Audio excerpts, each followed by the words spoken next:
Brandon, how are you? It's really good to see you. It's really good to see you too, Hugo. It's been a long time, man. We go way back, man. It's good to see you, Yeah, brother. I really appreciate that you're with me and Destino because I've always wanted to pick your brain and talk to you about what it's like on days Yeah. working with you.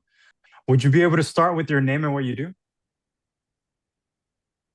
Yeah, my name is Brandon White. I'm a local 80 craft service person. And I've been doing it going on my 13th year now. Oh, that's great, man. I really love to hear your stories and I would want to talk to you about your work on Lucifer. So, can you tell me how you that project came about and also what it's like to have to prepare for a show like that? All right, so how that came about was from through my older cousin. He kind of connected me with Madison Clavon. He was the key at the time on Lucifer, and I just kind of started day playing with him and day playing, and then his other guys he had working with him. They end up moving on, working on to some other projects, and I end up being his main assistant, his main guy.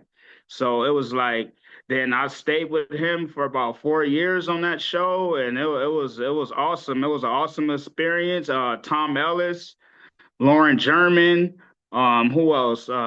Amy Garcia, Kevin Alejandro, all the cast, they were great. The DPs, the directors, the grips, electric, everybody, the costume, hair and makeup. We're all like family over there. It was like it was fun working on that show, actually. We did a lot of awesome locations, and it was just like I hated to see that show go because I got so used to like working over there with them, and it was just like it was an awesome experience. What is it like for you on day one? What do you need to set up? And then what information do you need from production so that your day goes smoothly? Okay, so basically, we get the call sheet, or we either read all, we get the call sheet and they kind of let us know, like, we see how many, if we're going to have a lot of background, how many locations we're going to have for the day, and just come and prepare and get our trailer ready, get our coffee cart, get to location, and just scout out the where we're going to set up, where, we're going to be in a good spot close to the crew, but like not in the shot. So we can be mobile and everybody can come get their refreshments, their water, their coffee, and just go from there, man. Sometimes you might have to move when you get set up, and it's craft service. It's a job. It's a good. It can be. It can get people probably. I don't know how people perceive craft service, but it's a pretty hard job, but it's easy. But you just have to like kind of be on top of it and just stay on top of your setup, stay there. And then if it's a hot day and we got a lot of background, you have to have a lot of water, a lot of Gatorade, keep everybody hydrated so nobody doesn't pass out or fall down. And that's how it goes, man. Yeah, and also I always remember that Crafty is always like the first ones to get there and the last to leave. So you guys are there for the whole set. Also to have to learn like what people are okay with eating, what they're not okay with eating, because it's also about safety and knowing about keeping food hot and keeping things safe for people to eat. So it's a lot of variables that go into doing craft service. Yeah, and a lot. Some people have like food allergies, and or they might be gluten free. They might have a bad reaction to gluten, or they just might be on a strict diet, or they might be a vegan. You gotta always have a vegan option. You always gotta have gluten free, no matter what. Because about a couple weeks ago, I was working on this project, and we had a guy. He didn't ask what was in. It was like some spring rolls, and he didn't ask. Well, like did it have? He had a peanut allergy, so he had like a bag. He came up, and I kind of just ran and got the medic for him, sat him down, kept him calm and then they had to take him to the hospital. And every time this guy see me now, he just like, "Thank you, hey Brandon, what's up?" Because it could have been bad when really he's supposed to ask us first, like, Does that what does that have in it? Because I'm allergic to peanuts, and then we're supposed to automatically, or we find out from our vendors, like, does it have peanuts in it, or like it was like some peanut sauce? Something happened, and then this guy just like went down, and it was on a super hot day, and it was like it just wasn't nice. But I ran immediately, got the medic for him, and we took care of him, and he was back the next day. So I was like, thank you, God. I was like, man, like, because that could have been bad. Yeah, it's stuff like that that sometimes you don't even think about that's part of the job, but it really is, making sure that the crew's okay and that every people are taken care of. And also just like you said, just keeping an eye on things when you sometimes you don't think you really have to. Yeah, exactly. You always gotta like our job. It's always something to do. It's always work to do. You gotta go change your trash cans. Make sure the setup's nice and clean. Make sure the coolers are nice and filled, and you have to drain them out if it's like a hot day. And it's like we gotta job. Oh, the coffee and the espresso. That's the number one thing. You gotta have that up and running. That's the number one thing. The coffee machine and the espresso maker. You gotta have that. That's what keep the industry going. Well, like you said, on a show like Lucifer, you guys are what is called a single camera, so there's a lot of locations. Is there any of those Yes. locations that stood out? Man, one time we were up in Malibu. It was like this big mansion. It's like it was like a big mansion overlooking the ocean. You could see dolphins jumping, seals swimming over. It was just like so awesome. They had so many locations on that show. Like we would go into parts of like California that I would never even go into. We filmed in Fillmore. I'm sure a lot of productions film out there. We did a lot of downtown LA. We did a lot of Malibu and a lot of Hollywood Hills. It was like we were like all over the place on that show. We even came out here because I live in the Inland Empire. We even came one season to film at the Fontana Speedway out here. It was just an awesome show to work on, man. There was so many beautiful locations. And is there any special request or any things that you had to memorize for like a drink, special drink, or something that the crew or the cast required for a show like Lucifer? Like Tom Ellis, he was on kind of like a not a strict diet, but we would make them protein shakes, the cast. We would make them like these protein shakes. We would put bananas, peanut butter, protein powder, almond milk, and then we would make them protein wraps with avocado and turkey. They would like Cavitas, kombuchas, or Celsius, when they before they came real popular, the Celsius drink or the Bang drinks. It's just like that. They got their little perks and little things that they like that you have to have for them.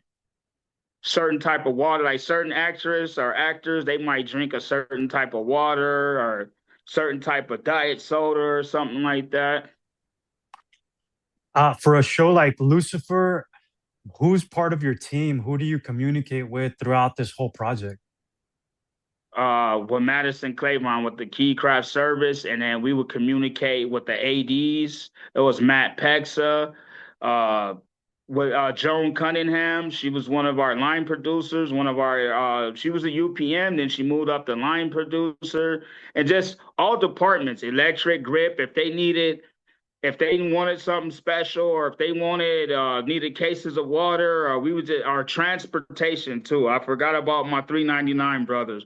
You always got to communicate with transportation because they're the ones who's going to park your trailer or park your truck, and you just always got to communicate with transport. They're going to our locations. I forgot about the locations managers. You got to communicate with them, and just really pretty much like the whole crew. Like it's like because they might come, they might have a request. We might need this or we might need that. It's just everybody, but mainly transportation, location, and the AD department. They're gonna communicate with us, tell you what they need, and Yeah, production office. It's a lot, man.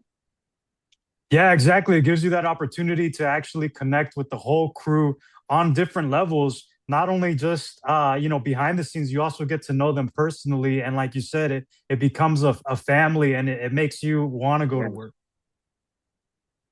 yeah, it does. Oh, it's like you're like looking forward to the next day. We might work 13 or 14-hour days or something like that, or 12-hour days, and you might be tired. You might only you get your 8-hour turnaround, but technically, if you live far like me, you're gonna get 5 hours of sleep maybe, and that's when you're working constantly on the show every day. Right. Like Yeah. right now, I'm just kind of day playing and jumping wherever the work is, wherever they need me at, I'm there.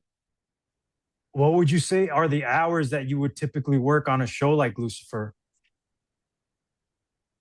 The hours you would work would be before COVID happened, it would be 13-hour days, maybe a 14 sometime, but normally a 12 and a half to 13-hour day on a show like that. And I know you've worked on multiple shows. What would you say is one of your proudest or one of those shows that you wish you can go back to? I'm gonna say this. I loved working on the movie Bright because that's where I finished getting my days on there and working, like getting a chance to meet Will Smith and get acquainted with him. And he was such a nice, awesome person. And but one show that I would love to go back to that it's not going no more was Insecure. I did season 2 on that show with Issa Rae. It was like a such an awesome experience working with that whole crew and with that team, and it was just like family. Or it was like you said, it's not fun, but it was fun at the same time because everybody, it was just like a good vibe over there. And we were shooting a lot in Inglewood and around Oh, LA. And yeah, I was like, I'm familiar with that area because that's where I grew up around those areas and stuff. And that was one show that I wish that I could have finished all the seasons on that show. oh yeah, I didn't know that you were on that show. I'm glad that you got to experience that. But Yeah, you I did did season 2. you did mention Bright, which is a feature film. So how do you compare Yeah. working on a movie to a TV show? Hmm. How do I compare working with a movie? It's sort of similar, but and I don't know how to really compare it because it's kind of like the same thing, but a different. What the difference is from TV and movie. All right, TV you might go 5 6 months, and then say if you're like locked into that show, you're gonna come back for the next season or whatever. But a movie, they just work 3 4 5 6 months, and then that's it. And then you don't really see the crew. You're gonna run into somebody eventually on the next project because it seemed like it's a big industry, which it is, but it's sort of like every project that you work on, you're gonna run into somebody that you know or you worked with before or just familiar faces. Oh, and can I mention one other thing? I got a chance to work on the Michael Jackson biopic film that's coming out and The Accountant too. I forgot about those with Ben Affleck. And yeah, Yeah, the yeah, Michael yeah. Jackson movie that was another. I forgot all about that because you kind of forget about the projects you work on because like it's just like you work on one thing then you move to the next. But those were like some that was like a great moment working on a Michael Jackson film. It was like cool. How long were you on the Michael Jackson project? I was on it from January to for the whole time, but I wasn't a full-time staff, but I worked from January all the way to June. I would work every week on that show, even if it was one day here or 2 days or 3 days. I worked on it the whole time. Yeah. And how did that come about? How did you hear about this project and how did they invite you to join the team? Oh, because from Charlie Scott. He's like a big craft service guy. He's been around a long time. Like his dad was in the industry a long time, and he always does all like the big movies like Joker and Once Upon a Time in Hollywood. He does Space Jam. He always does like all the big projects. And I met him some years ago at Warner Brothers, but then one day he texted and called me. He had a show called On Call. It was in Long Beach, and it was like a Long Beach it was about the Long Beach police, and I started working with him on there, and then he was like, "Can you come and cover me over here while I'm gonna start the Michael Jackson project, and I'll have days for you over here." So I kind of finished that show On Call for him, and we jumped onto the Michael Jackson thing like immediately, like January 2024, and that movie's getting ready to come out now. Yeah, was there any special request on a show like Michael Jackson that you guys had to accommodate?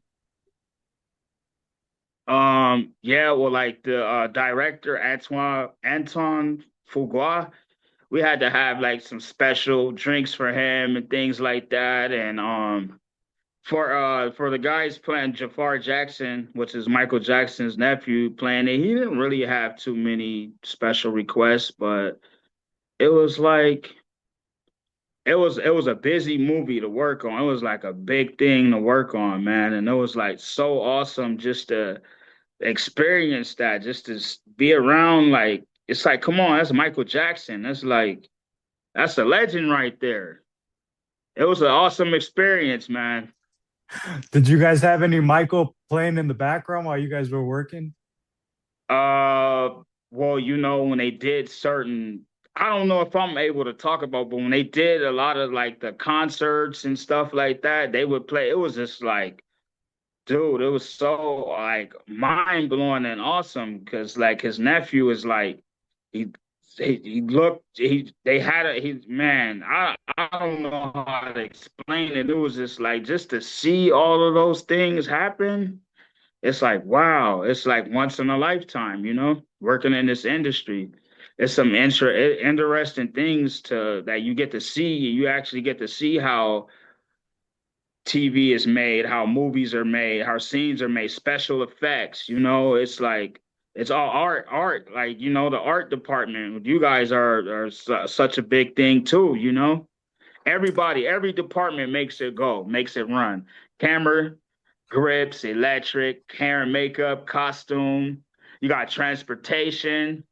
You have the location department, security guards, everybody, the caterers. Everybody make the production go, make it run. All the producers, the directors, DPs. Yeah, like you said, it takes everybody to do their part for this show to happen.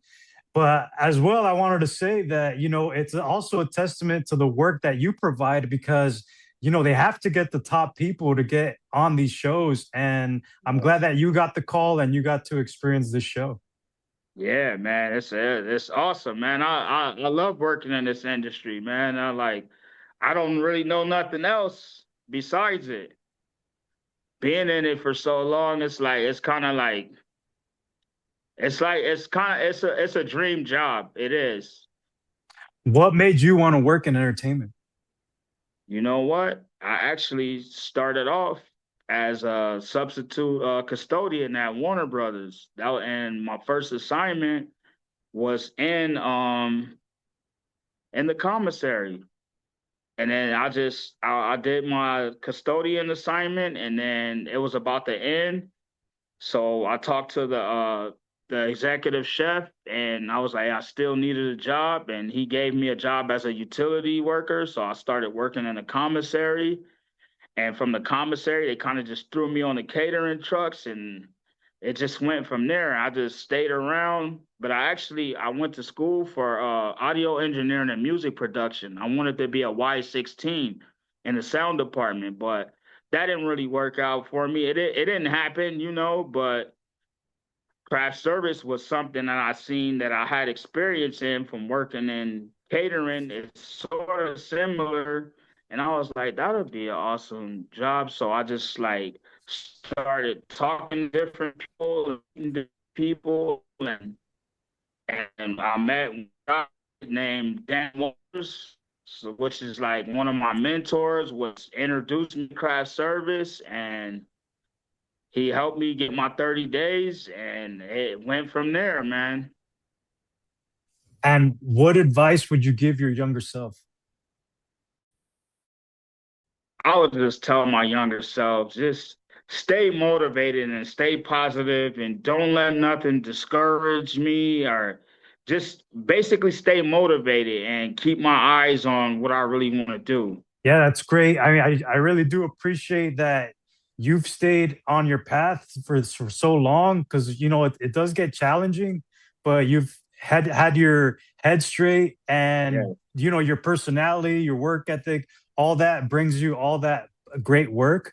And yeah, I'm really proud to call you a friend and thank you for being with me.